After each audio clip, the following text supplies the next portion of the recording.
Hey guys, so I just wanted to do a quick comparison here between the Samsung Galaxy S8 and the iPhone 7 because obviously these are natural competitors here for 2017.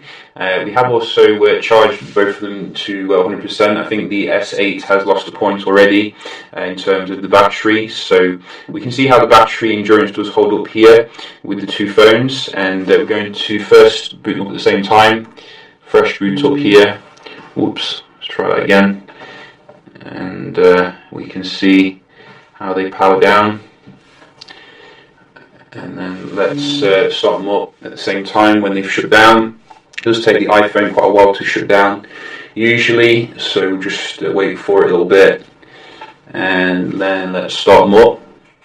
Go!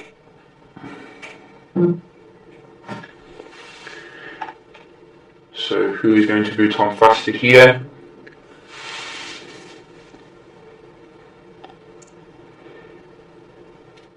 Oh, so iPhone 7 is still faster here than the latest Samsung when it comes to the boot up.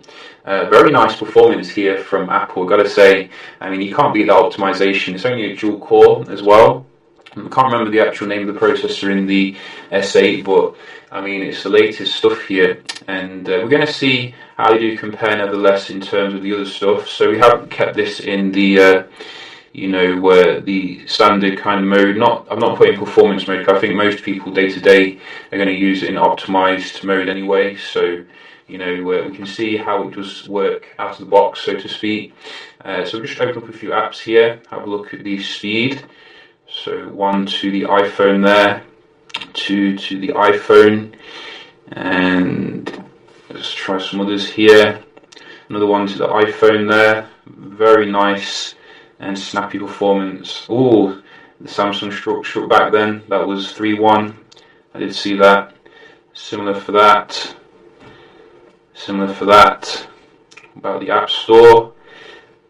Go. Oh, Apple again. So that's like 4-1. Weather. Apple again. 5-1. Camera. Slightly snappy there on the right, I've got to say. So I think we can move on to the heavier apps now. Samsung comes back here, 5-2, looks like. So I think that was a Samsung, only just. Extreme Asphalt here. Oh, 5-3. So you can see the games seem to be better on the Apple, on the Android, shall I say, the Android camp. But no, this one looks like it's opening on the iPhone a bit faster. Slightly different. Yeah, I think that was the iPhone then. So that is very nice. And finally, we do have Sims.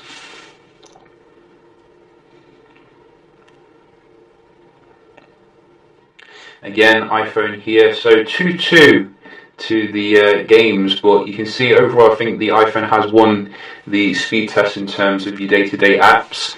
We're going to check out the Wi-Fi performance as well. A lot of people like to see that. So we'll start with the iPhone. I can't remember if we get the Snapdragon or the Exynos model. I think we get the Exynos S8 here in Europe, so do bear that in mind. But you can see the Wi-Fi very decent here. Hasn't even lost the percentage when it comes to the battery, the iPhone. But then again, some people do say it takes a while for it to start draining, so we do bear that in mind. It does look pretty awesome though in terms of the battery, I've got to say. So 97% on the S8. I definitely think could have fit a bigger battery in there, 3,500 or something. But it's a very compact phone nevertheless, and you can see the Wi-Fi is stunningly good compared to the iPhone here. Got to say, I mean, look at that. Let's give the iPhone another chance to redeem itself. We do want to be fair. And I've also taken them apart a little bit. Some people say it can interfere when they're too close. But you can see not able to match the S8 here.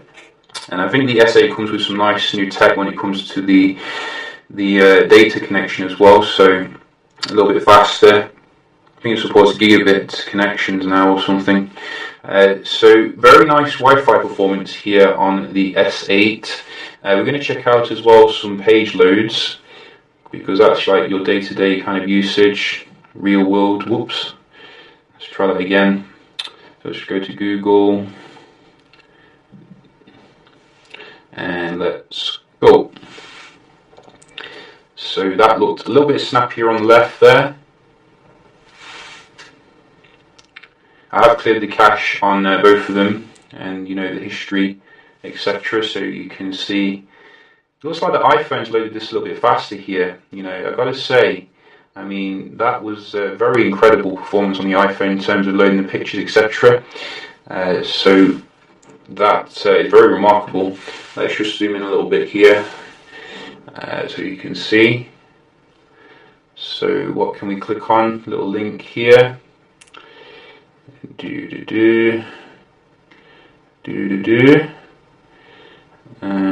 Which one shall we click on?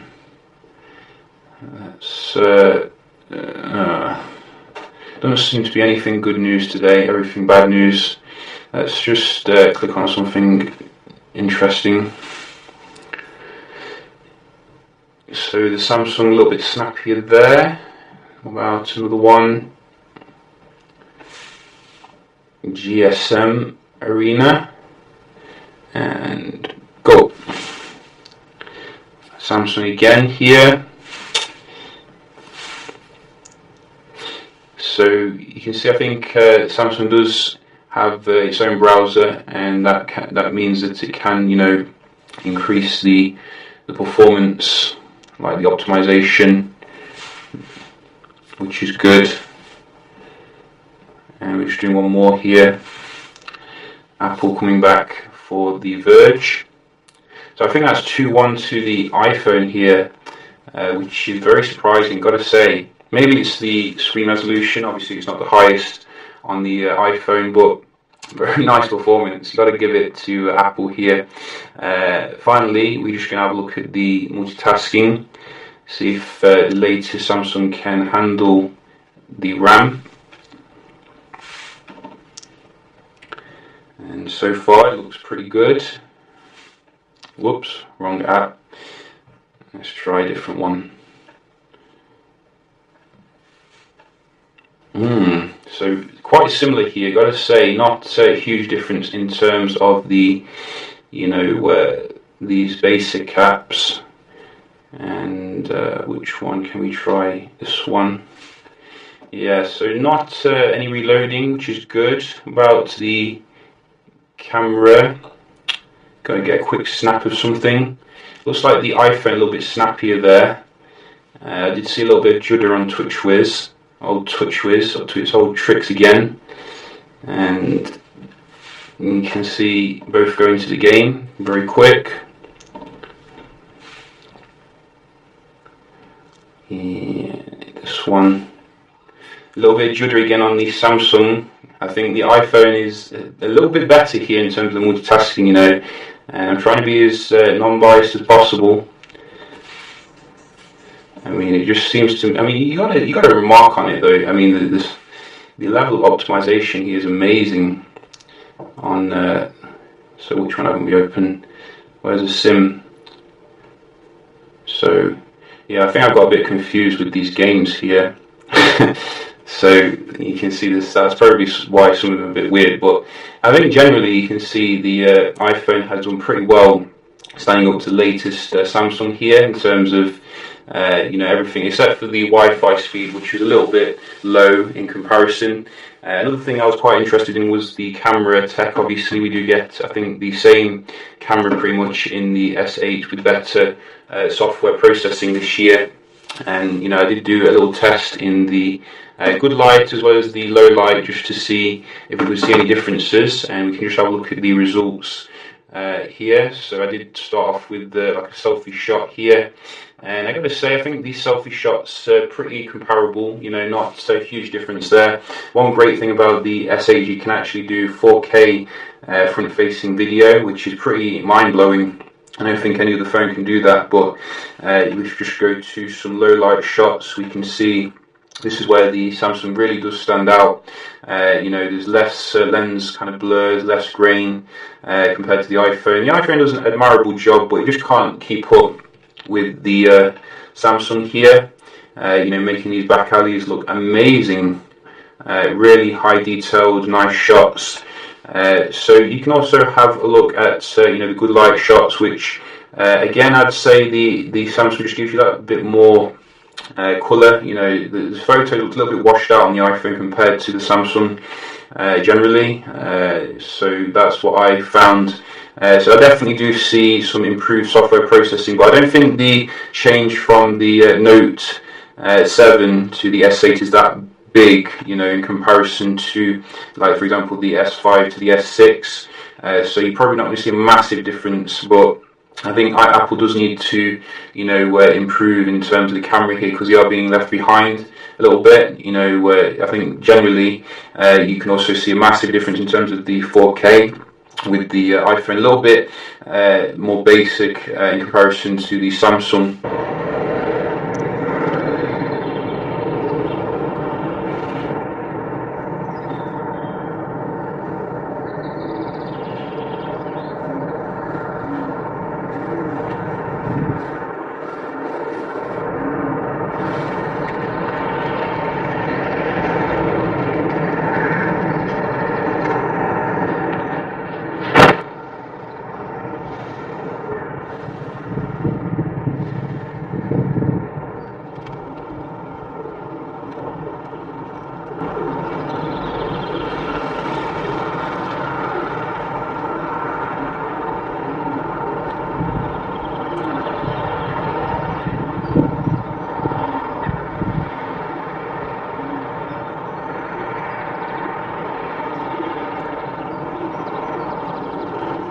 So I think the iPhone did an admirable job trying to keep up here, but is thoroughly outclassed when it comes to the camera experience at the moment. Definitely looking forward to what the iPhone 8 can bring, see if it can catch up again to Samsung here. So overall, I'm definitely loving what I'm seeing here on the Samsung. It feels like a fresh experience, from the ground up in terms of the design, the software, etc. But you can see the raw performance still can't match iOS here. Still can't match Apple, what it's bringing to the table day to day, and that's despite having the latest processor, more RAM, etc. So they definitely could work on that. In every other capacity, though, in terms of the screen, in terms of the form factor here, this phone just completely kills the iPhone at the moment, in my opinion. Where it's just no comparison. We've seen some leaked kind of photos of the iPhone 8, which look like they're going to actually make a massive change to design, which I think is basically pressure from Samsung, forcing this change, because you can't go on with this, like 720p display when you've got beautiful devices coming out like this from Samsung at the end of the day. So really digging, what the S8 is bringing to the table here. We'll be doing some other comparisons as well with some other phones like the LG G6, etc. So do stay tuned for that. Hope you found this one helpful, and I'll see you in the next one. Cheers.